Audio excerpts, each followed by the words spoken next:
नमस्कार दोस्तों, मैं अमित कुश न्यूज़ पोर्टली के इस एपिसोड में सभी दर्शकों का हार्दिक स्वागत। दोस्तों, देश में इन दिनों अग्निवीर और महाराष्ट्र की तूफानी राजनीति के बीच एक और जो खबर सुर्खियों में है वो है राष्ट्रपति चुनाव। मंगलवार का दिन इस खबर के लिए बहुत अहम रहा क्योंकि विपक्ष ने और सत्ता पक्ष दोनों ने अपने अपने उम्मीदवारों की घोषणा की। विपक्ष ने जहाँ यशवंत सिन्हा को उम्मीदवार बनाया है, वहीं बीजेपी यानी एनडीए की ओर से द्रौपदी मुर्मू को उम्मीदवार अपना बनाया गया है। दोस्तों, आज के इस वीडियो में चर्चा करेंगे द्रौपदी मुर्मू के नाम पर, उनके प्रोफाइल के ऊपर। लेकिन उससे पहले मैं अपने दर्शकों को राष्ट्रपति चुनाव से जुड़ी कुछ तारीखों के बारे में बता दूं।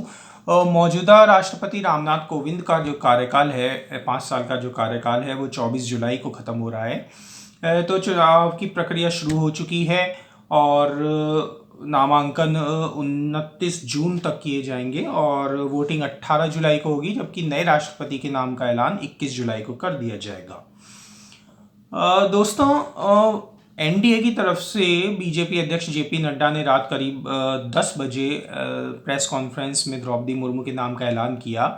उससे पहले दिन में विपक्ष की ओर से कांग्रेस के जयराम रमेश यशवंत सिन्हा के नाम का ऐलान कर चुके थे और तभी ये खबरें आने लगी थी कि रात को बीजेपी की एक महत्वपूर्ण मीटिंग में एनडीए की ओर से भी राष्ट्रपति चुनाव के लिए कैंडिडेट का ऐलान कर दिया जाएगा। दो आदिवासी नेताओं के नामों की चर्चा पहले से थी, आरिफ मोहम्मद खान और द्रौपदी मुर्मू, और उसके अलावा इस मीटिंग में लगभग 20 नामों पर चर्चा की गई थी। और शाम को ही केंद्रीय गृह मंत्री अमित शाह और रक्षा मंत्री राजनाथ सिंह और बीजेपी के अध्यक्ष जेपी नड्डा उपराष्ट्रपति वेंकैया नायडू से मिले, तो ये माना जा रहा था कि नायडू को भी राष्ट्रपति पद का उम्मीदवार बनाया जा सकता है।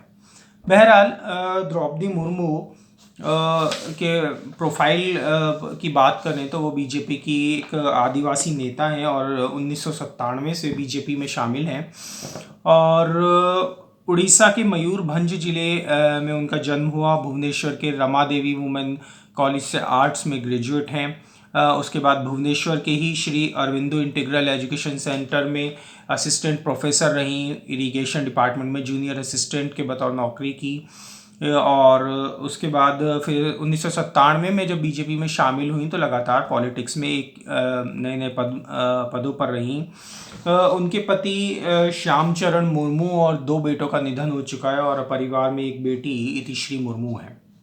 उनके राजनीतिक करियर की बात करें तो उड़ीसा में बीजेडी बीजू जनता दल और बीजेपी की साझा सरकार थी, तो वो मंत्री रहीं और उन्होंने अलग अलग प्रोफाइल संभाले। 6 मार्च 2000 से 6 अगस्त 2002 तक कॉमर्स और ट्रांसपोर्ट विभाग उनके पास थे, जबकि 6 अगस्त 2002 से 16 मई 2004 तक फिशरीज एंड एनिमल रिसोर्सेज विभाग उन्होंने संभाली। रायरंगपुर विधानसभा सीट से वो 2 बार विधायक रहीं, साल 2000 में और साल 2004 में। 2007 में उन्हें झारखंड विधानसभा में बेस्ट एमएलए का नीलकंठ पुरस्कार दिया गया। उनके जो राजनीतिक करियर है उसका एक बड़ा पड़ाव था झारखंड की राज्यपाल बनाया जाना। वो झारखंड की पहली महिला राज्यपाल रहीं और 9वीं राज्यपाल थी। इसके अलावा पहली ऐसी महिला राज्यपाल थी जिसने वहाँ 5 साल का कार्यकाल पूरा किया। साल 2015 से 2021 तक वो झारखंड की राज्यपाल रहीं।